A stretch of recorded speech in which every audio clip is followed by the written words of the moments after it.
नमस्कार, मैं डॉक्टर निवेदिता।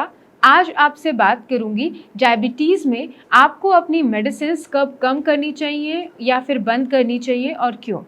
जी हाँ, हमारे पास डायबिटीज़ के जितने भी पेशेंट्स आते हैं वो जनरली ये सोचते हैं कि जैसे ही वो आयुर्वेदिक मेडिकेशन शुरू करेंगे उन्हें एलोपैथिक मेडिसिन्स बंद कर देनी है। लेकिन ये आपको जानना बहुत ज़्यादा ज़रूरी है कि कोई भी चीज़ आपको सडन ट्रांजिशन नहीं करनी चाहिए। मतलब एक बंद किया अगले दिन से दूसरी चीज़ शुरू हो गई, ऐसा नहीं होता है। आपको ये जान लेना होता है सबसे इम्पॉर्टेंट कि आप इंसुलिन पे हैं या आप सिर्फ एलोपैथिक मेडिसिन्स पे हैं और आपकी शुगर लेवल्स क्या हैं। सपोज़ आपकी इंसुलिन और मेडिसिन्स लेते हुए भी आपकी शुगर लेवल बहुत बढ़ी हुई है और आप हमारे पास आ रहे हैं और हमने आपकी आयुर्वेदिक मेडिसिन शुरू करी, तो डे बाय डे आपको इम्प्रूवमेंट मिलनी शुरू हो जाएगी। लेकिन आपको सडनली अपनी एलोपैथिक मेडिकेशन और इंसुलिन बंद नहीं करनी है। जब ये प्रोसेस आगे बढ़ता है, आप 15 दिन 20 दिन दवाइयाँ ले चुके होते हैं, आपकी शुगर लेवल ड्रॉप होनी शुरू हो जाती है। उसके बाद हम ये डिसाइड करते हैं कि आपकी इंसुलिन की डोजेस कम करनी है या अगर आप इंसुलिन पे थे ही नहीं तो एलोपैथिक डोजेस हमें कम करनी है। तो ये एक अंडर गाइडेंस किया जाता है, यानी कि आपको जब हमारी तरफ से मेडिसिन्स मिलती हैं तो आपको असाइन डॉक्टर्स लगातार आपके टच में रहते हैं, वीकली आपको कॉल करते हैं और वो आपसे बात करते हैं कि आपकी अभी क्या कंडीशन है और उसी के अकॉर्डिंगली आपकी मेडिसिन्स धीरे धीरे टेपर डाउन की जाती हैं। तो ये एक ट्रांजिशन पीरियड होता है जिसमें पेशेंटली थिंकफुली यानी कि सोच समझकर चीज़ें की जाती हैं। आपकी एलोपैथिक मेडिसिन्स धीरे धीरे कम की जाती हैं, आपकी इंसुलिन की डोजेस धीरे धीरे कम की जाती हैं और आयुर्वेदिक मेडिसिन पे आपको थोड़े दिनों तक कंट्रोल करवा के फिर अगर रिक्वायरमेंट है तो आयुर्वेदिक मेडिसिन्स भी बंद की जाती है। तो ये ज़रूरी है इस समय आपको अपने शुगर के टेस्ट करते रहना। आप अपने घर पे ग्लूकोमीटर पे ही अपने शुगर के टेस्ट कर सकते हैं, जिसके लिए हमने पहले भी आपको बताया था कि ग्लूकोमीटर में आप ब्लड टेस्ट कैसे कर सकते हैं।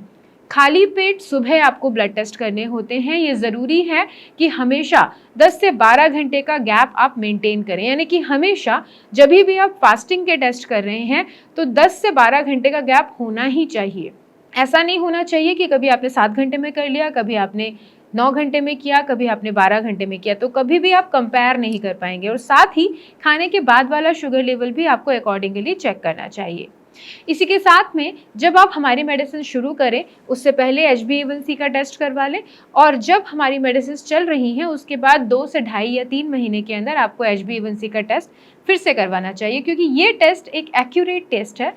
HbA1c में आपके लास्ट 3 मंथ्स के शुगर लेवल्स के बारे में पता चलता है। ये एक एक्यूरेट टेस्ट है जिससे आपको पता चल जाएगा कि आप कहाँ पर स्टैंड कर रहे हैं और आपको क्या नेसेसरी स्टेप लेने की रिक्वायरमेंट है, यानी कि आपकी मेडिसिन बंद करनी है, कम करनी है, बढ़ानी है या फिर एकदम से स्टॉप कर देनी है। तो इन चीज़ों पे ही, यानी कि ये आपका जो डिसीजन है वो ब्लड टेस्ट रिपोर्ट्स के ऊपर ही डिसाइड किया जाता है।